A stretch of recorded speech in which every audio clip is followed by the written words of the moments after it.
Hello everybody, welcome back to another reading. Today we're taking a look at the case of 26-year-old Jamie Herdman, who came to Australia from Wakatane in New Zealand and who disappeared in November of 2006, last having been seen hitchhiking at Daly Waters, which is about 600 kilometers south of Darwin in Australia. He was reported missing on the 5th of December 2006. He was a trained chef and he had spent the previous 18 months working for a furniture removal company at Broome in Western Australia before deciding to go on his road trip. And after his last sighting, all they found of him was his car, his Kombi van, which contained his mobile phone, his clothes, toothbrush, cards, and some cash. And it was found abandoned near the Stuart Highway roadhouse. The car, which was apparently prone to overheating, was unlocked and the keys were not in the ignition. His family had no idea where he was headed, and despite an exhaustive air and ground search, police had found no trace of the missing traveler. Initially, there was hope that he may have become stranded in a remote Aboriginal community, which was then cut off by floodwaters, but police and Jamie's family were aware that this likelihood was very slim, and indeed he was not found to be hiding out there. His family claimed that his disappearance was totally out of character, stating he was in a really good frame of mind, very positive, and he said he'd been saving up some money. They also said, "We just want to sort this thing out. We just want to find our boy. We want to sort things out in our own minds," according to Mr. Herdman, his father who lives in London, and last spoke to his eldest son in early November that year. Posters had been hung on the walls of every pub, club, and service station along the lonely stretch of highway between Daly Waters and Darwin after Jamie's father Steve and his brother Carl met in Darwin to retrace his steps. And despite their search efforts and the posters, no information actually came in on Jamie's whereabouts, and he has not been seen since the date of his last sighting. And that is why I was asked to do a reading on this case, and we're going to do that starting off with the Urban Tarot deck, which is currently on the table. And for any further questions, moving on to the Hush Tarot deck, which is this one. So as per usual, I'm going to start shuffling the deck. As soon as I have about a table full of cards, we're going to stop and take a look. So without much further ado, let's get started.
Okay, we're starting off with the Justice in reverse, the Matriarch in reverse, and the Knight of Pentacles upright.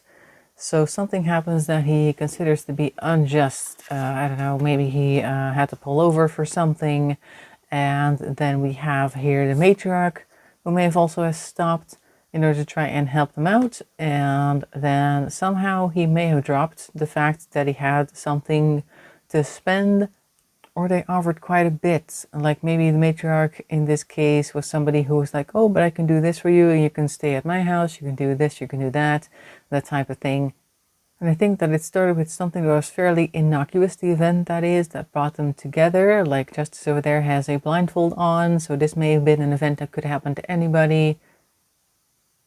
But it just so happened to happen to Jamie, and then Jamie ran into this person who was like pretending to be good so they could like, I don't know, maybe get to the Nine of Pentacles, like whatever he was offering there, or maybe that was what was on offer. Somebody who does that and is not truthful while doing so.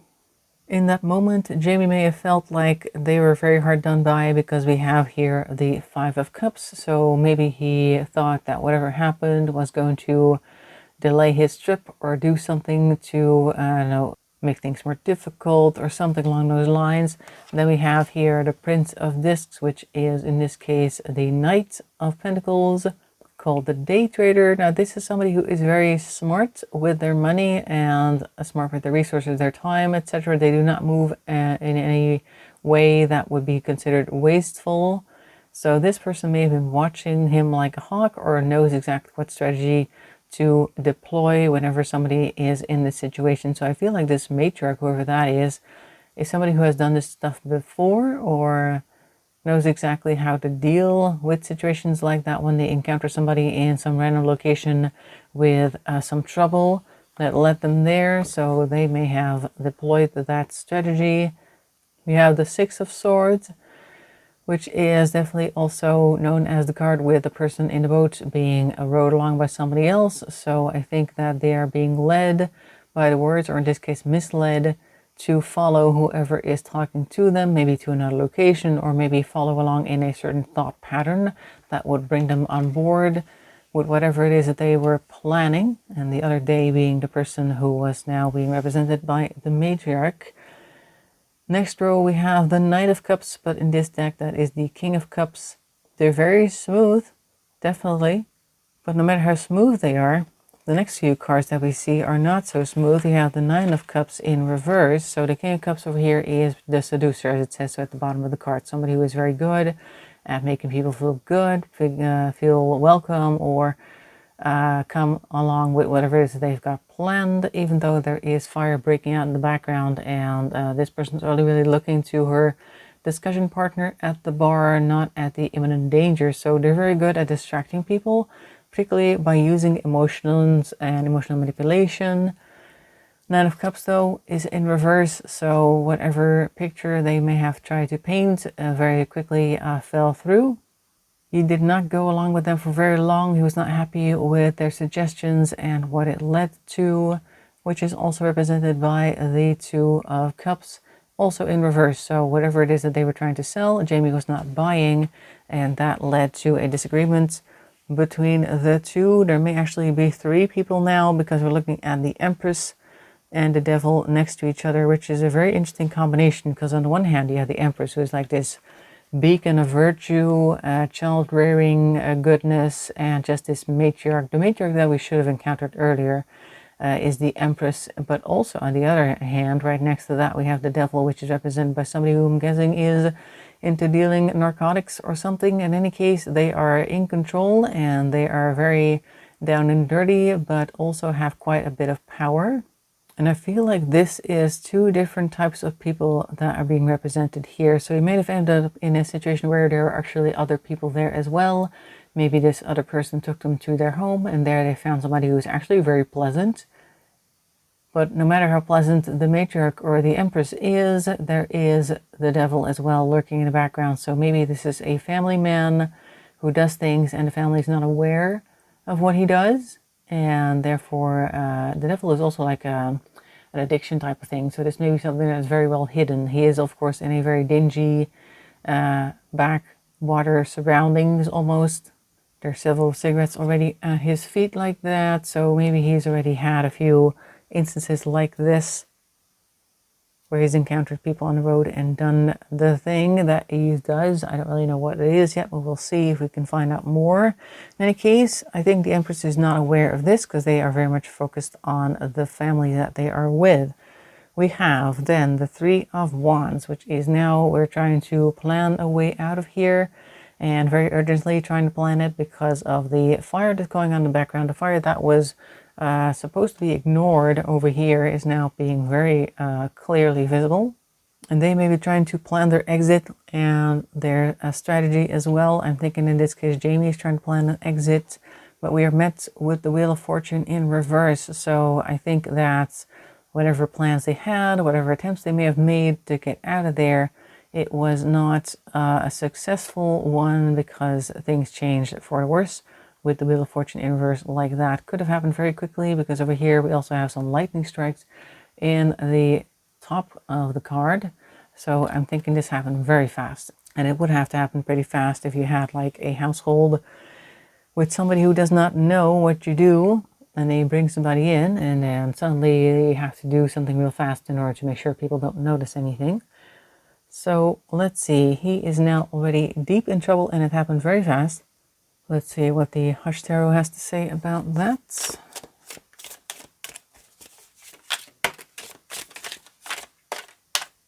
Come on. I kind of don't want to go back in. All right, this one came first. This is the Five of Cups again. So we are still focusing only on the negative here. Maybe he is now seeing the potential outcome, the loss, the things that are broken, and doesn't see what is still left that he could maybe do something with. Like, I'm reminded of people who are threatened, and even though they are physically capable of escaping, the killer has such a grip over them mentally that they cannot move, like that type of thing. Like, they cannot look at all the options that they still have before them. Like, for instance, they may have been sitting next to a window that could have easily opened. They could have maybe jumped out there and tried to make a run for it or something along those lines, and they just did not see it. Chose not to focus on that because they were looking at the danger that was right in front of them. Then we have the Page of Swords. All right, so now we are basically pleading or saying anything we can think of, trying to make her escape once again. They got their wings up. They want to leave. And this may be successful. Well, I don't know, because the Page of Swords tends to be very head over heels. They tend to just throw anything out there that they can think of, which is, of course, what the swords are also about, words and thoughts. So they may be trying to come up with other alternative paths out of there. They may be waiting for them to look the other way because this person bird type thing is kind of looking off to the side, like, can I go, like that type of thing. So he may have been looking for ways to escape, but the options are running out fast. Then we've got 3 cards here. We've got the Lovers in reverse. Again, we are not on board with anything that is being said. So I do feel like the person that they're with is still trying to get them to agree to things. Again, we have the King of Cups right there. We had that one earlier as well. So they, the assailant, might still be very much trying to get them to calm down, to see things their way. But I don't think that Jamie ever did. This is the Nine of Wands, and Nine of Wands is very tired of fighting. There is still some fight left. As you can see, the horse is still trying to run, but they've already had to deal with so much that perhaps the energy is waning. Still has some fight left in him, though. Let's see what else we can get.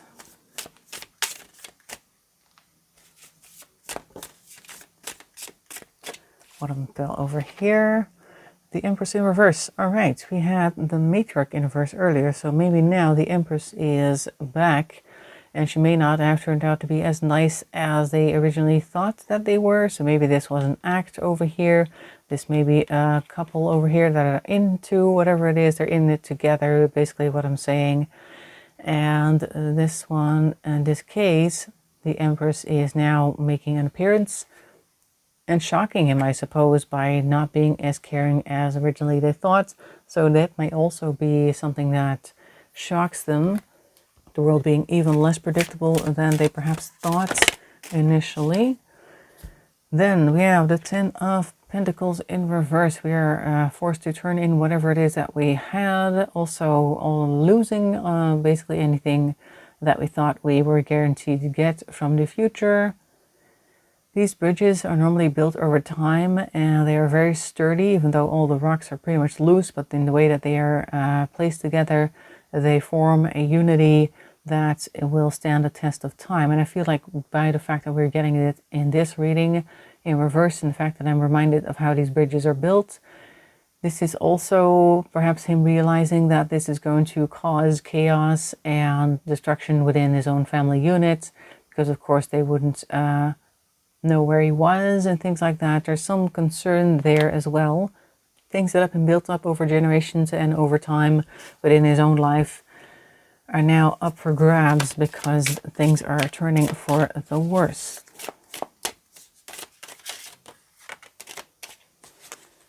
The Star. All right. A hunting we will go, it says over here. That's interesting. Maybe the hunt is over. I feel like this is him saying, you know what, people are going to be looking for me. I'm expected home at this and that date. They're going to know that I'm missing, to try and scare his assailants into doing anything to him, basically just saying, let me go and I won't speak of this anymore, because otherwise people are going to know and they're going to come looking like that. But that may not actually be impressing anybody, because the helmet sits on the head of a skull, so it's a bit of a vague and ultimately useless threat.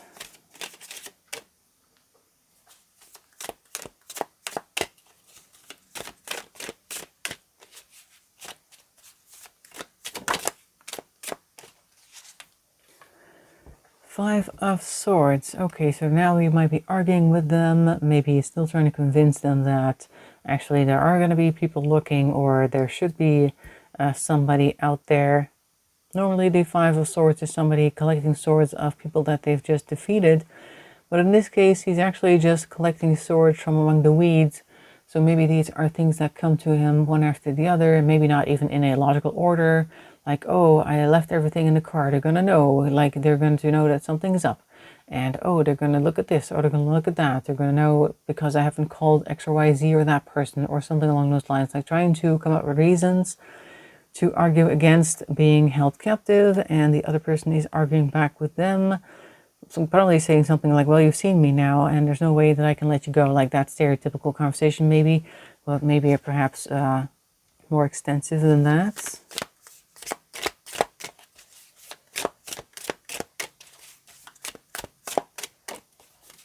Oh, that one. Rolled off of it, we have the Knight of Wands in reverse. That means we are doing something rash. Okay, we may be trying to escape at this point because, like I said, the Knight of Wands is pretty rash. They will charge off, and then the Wands have a very fiery disposition usually. So I'm thinking that this is a sudden action that they took. Maybe they tried to bolt for the door or something. Maybe they will try the window that I was talking about earlier. Something along those lines.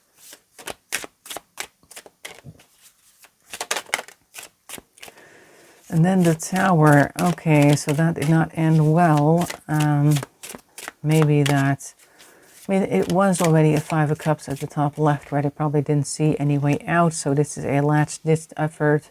And then we have the Tower, which looks like it has been in this position for a while. This is more of a, yep, see, that's what I thought would happen. But it is still very impactful because, of course, the Tower does point toward destruction of something that was held, I guess, sacred or something along those lines. And the Devil again. It's just the one card, right? We were just about to cover that one up over here, see? And now we have a new one. And this is something that the perpetrator cannot stop themselves from doing. We are looking at a mask, so maybe the mask is now dropping, and now we can see the person for what they actually are, the monster that they actually are. Let's see if we can get one more card to cover the wheel over there. And then the row is complete, but it looks as though they may have reacted very badly to Jamie trying to bolt for the door. And this is the Nine of Cups in reverse. All right, so that leads to some very tragic feelings. We got a snake here once again. I think that this may be them having been given something, maybe a sedative, maybe a poison, maybe there's actually snakes there, like they put snakes in the room in order to deter people running away, and now they've been bit by one or something along those lines. Like, I'm wondering because the Devil card over here has a lock on it with the key in it, so basically it's already open. And maybe the door turned out to be open, but because there's so many other things going on that would hurt him, potentially poison him or something, it was more of a, well, you can run, but you're not going to get very far type of situation. Like maybe there were a bunch of poisonous, venomous creatures there that this perpetrator just kind of kept around so that there was no way that Jamie was going to make it out of there. So it looks like they stumbled into some type of trap or something that ensured that they were not going to leave. So I'm guessing that's how he met his end. Well, let's see if we can find out anything about whether we're going to learn more about his fate. Are we going to find anything of Jamie's, any signs, any traces? Let's see what the Urban Tarot deck has to say about that. We have the Knight of Swords, which is basically the King of Swords, and it is in reverse. Okay, so this person that we saw earlier was already quite crafty. Now we see here the Game Master, which is what this card is called. So maybe this person already has a lot of stuff in play to make sure that nothing is ever found. And I think by the fact that we're getting the card now is also a hint that they are still doing this, so they may still feel like they may end up in the limelight if they don't play their cards right. This may be somebody who is still watching the news on this case, maybe scouring the internet for information, if anybody's got an update, something along those lines. They feel challenged. Yeah, I think that they feel like their case is getting more attention than it actually is. Like, this is somebody who feels perhaps that around every corner there may be somebody with a microphone waiting to interview them about where they were at what night and what they were doing, etc., etc. I don't know, stuff that they might ask because they would be on his trail or on their trail, because I think there are two people involved. So they may be very paranoid, particularly if they're still trying to dictate the narrative around this situation.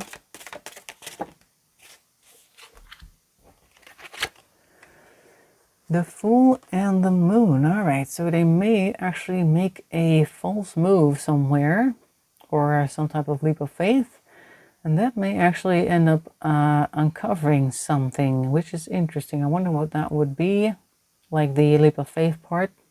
They might think that it's currently safer to go out and do something. I'm seeing these white doves, I'm seeing auras around the dog and everything, like the bright sky. He might think that the storm has blown over and therefore it's safe to, I don't know, dig something up or whatever it is that they would do. And that somehow uncovers something from the deep that they have been trying to hide, which is interesting. Let's see what that will lead to. Like, something may become visible, which doesn't mean that there will actually be somebody watching, but there is something to see in case somebody is looking. Like, that's what I'm seeing here.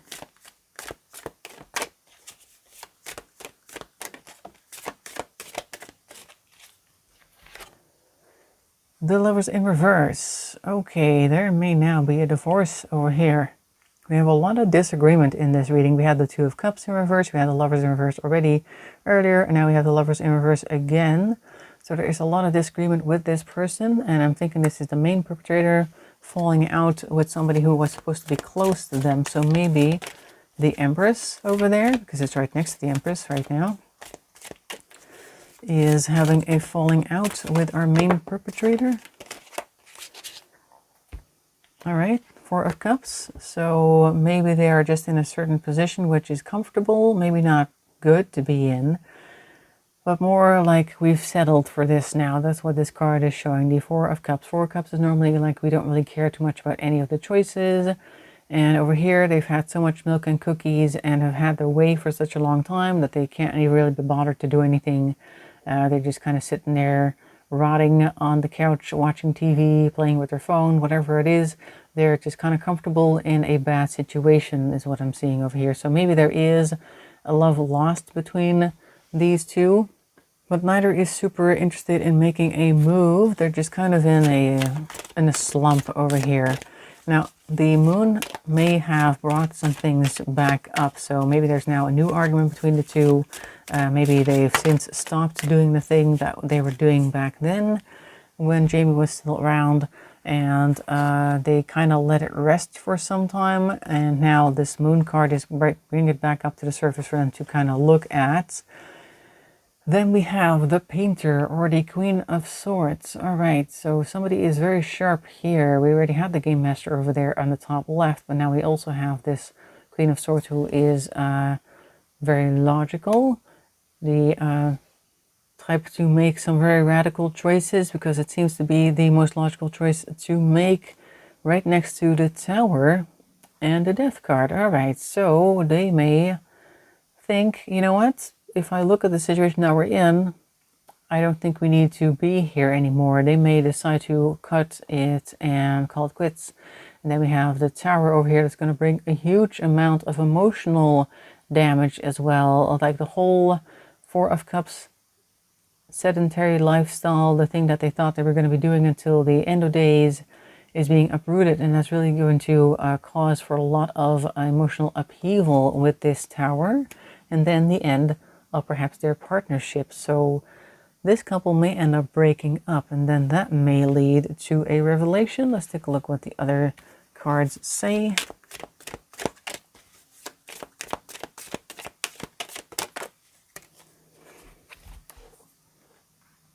Let's see, we've got Seven of Swords. All right, so there is no more lying them into complying. Like before, we saw two King Cups already, and this is somebody who is very manipulative. They may have also been able to manipulate the person that they're with, and that may have worked for a very long time. But now the Queen of Swords has risen and decided, you know what, no, this is it. This is the end point. I don't care what you say. This is what I'm going to do. Forget about all this. I'm out of here, like that type of thing. Even though with the Seven of Swords, we do see them trying to pull things back together, the main perpetrator, that is. And the Eight of Wands in reverse, no victory. Yep, no dice. We're not going to listen to that anymore. We are done. This couple, this partnership, this whatever this was, is over. No amount of talking will fix that. And they also seem kind of triumphant in leaving, so they may have been with this person for a long time. So maybe the one person, the Empress, wasn't necessarily evil, but they were complicit because they didn't do anything against this King of Cups person. And now they may feel like they are freeing themselves from the influence of this King of Cups, who may have been terrible in other ways as well. So that's them walking away.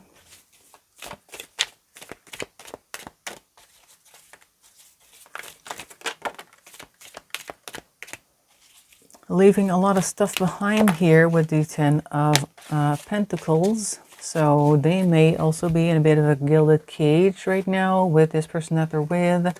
Like I said, they were comfortable, they had everything, but now they are leaving all that behind for the sake of, I'm guessing, a victory. And then the chickens are coming home to roost with this Seven of Pentacles in reverse. So I'm guessing this is also for the perpetrator, the main perpetrator here, seeing that things are now all coming to the surface. All the stuff he's been trying to hide. But of course, the Seven of Pentacles is also watching things ripen on the vine. So things that he has been doing in the past, that karma is due, so to speak. That's kind of what I'm seeing here. So I'm thinking we will not see anything change in this case until this second person, this other person who's involved, finally decides to cut ties. And then we are going to perhaps learn a lot from them, or the other person will be so exposed that they don't have the other person, the second person, to help shield them anymore, that we'll learn more about it from them. So from what I'm looking at these cards here, they encountered somebody after they had to pull over because the car was found with everything except for the keys. And then that person, who has probably done this before, brought them over to their own place, did all sorts of things that their then partner was in cahoots with, possibly because they didn't feel like they had a choice but to be okay with it. And that's going to last a long time until the partner decides, you know what, I've had it, I don't care what the consequences are, I'm out. And then we might actually see some more things being revealed and brought to the light.